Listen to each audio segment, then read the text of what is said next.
a Dodgers roster fight just turned into something bigger. Dave Roberts didn't confirm a trade. But he didn't deny one either, and that's exactly the problem for one of these two players.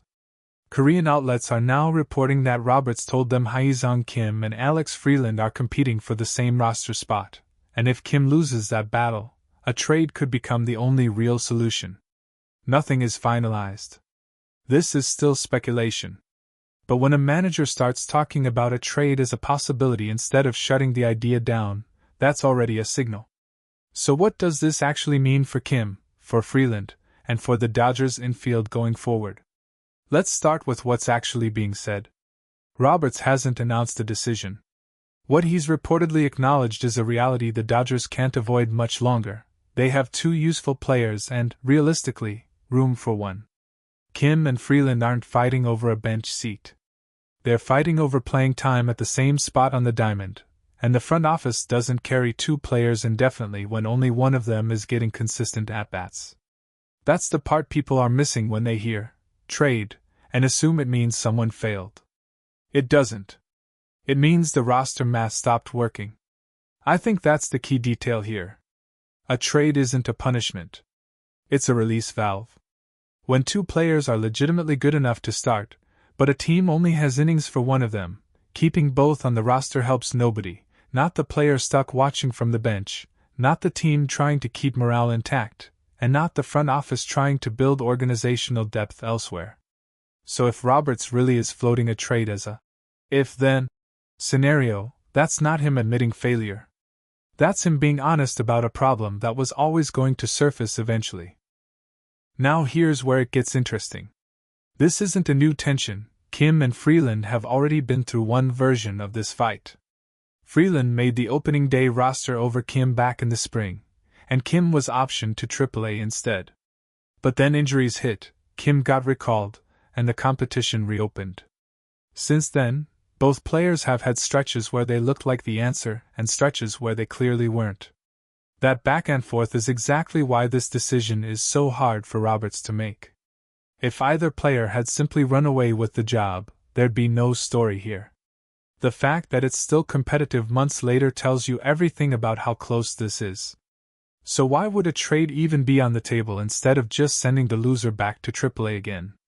That's the real question, and I think the answer comes down to development. Both of these guys are candidates who need everyday at-bats to actually grow.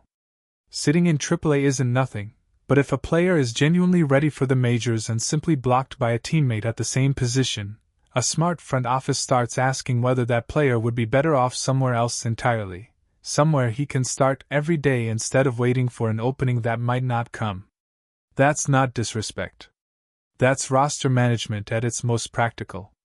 From Kim's side, this has to be a strange position to be in. He's not been handed the job outright, but he's also not been written off. Every stretch of good contact hitting gets undercut by a cold streak, and every cold streak gets followed by a flash of exactly why the Dodgers wanted him in the first place. That inconsistency is probably the single biggest reason this competition hasn't resolved itself already. If Kim locks in against big league velocity for an extended run, this conversation ends. If he doesn't, the pressure keeps building, and pressure eventually forces a decision one way or the other. Freeland's side of this is just as important, and honestly, underrated in most of the coverage. He won the job out of camp, which matters. That's not a small thing. Spring training battles are real battles, and he came out on top of one. But winning a roster spot in March and holding it in the middle of the summer are two different challenges. If his production hasn't matched the opportunity, that's exactly the kind of gap that gets a front office thinking about upgrades, even when a player technically has the job. Here's what I keep coming back to, though. A trade isn't just about who's better right now. It's about roster fit. The Dodgers already have Tommy Edman working his way back from injury. They already carry a deep group of infield options, and they're a team built to win now, not a team that can afford to carry a long-term development project at a position with this much competition. If the front office decides one of these two simply doesn't have a clear path to consistent playing time in LA, moving him for value elsewhere, pitching depth, bullpen help, whatever the roster actually needs, makes more sense than letting a useful player rot on the bench. And that's really what separates this from a normal roster battle. Most of the time, when two players compete for a spot, the loser just goes down to AAA and waits for another chance. But Roberts reportedly floating the idea of a trade suggests something different, that the Dodgers already suspect there isn't room for both of these players in the organization long term, not just this month. That's a much bigger statement than one of them goes to OKC for a few weeks.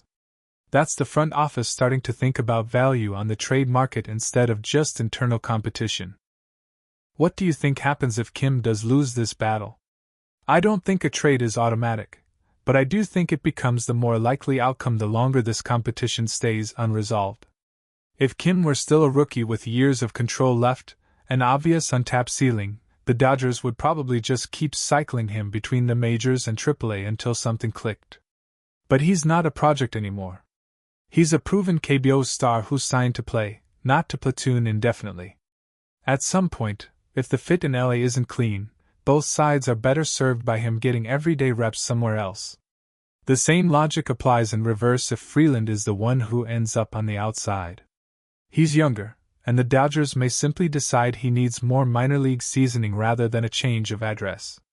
That's the asymmetry here. A trade feels more realistic for Kim than for Freeland, mostly because of where each player is in his career, not necessarily who's playing better right now.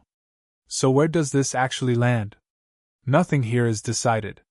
Roberts, by all accounts, was speculating about a possible outcome, not announcing one. But when a manager starts naming a trade as a real scenario instead of dismissing it outright, that's usually a sign the front office is already quietly preparing for it behind the scenes. Whether it's Kim or Freeland who ends up moved, the bigger story is this: the Dodgers have too much infield talent for the innings available, and eventually, that math resolves itself one way or another. The only question left is when, and who ends up on the wrong side of it.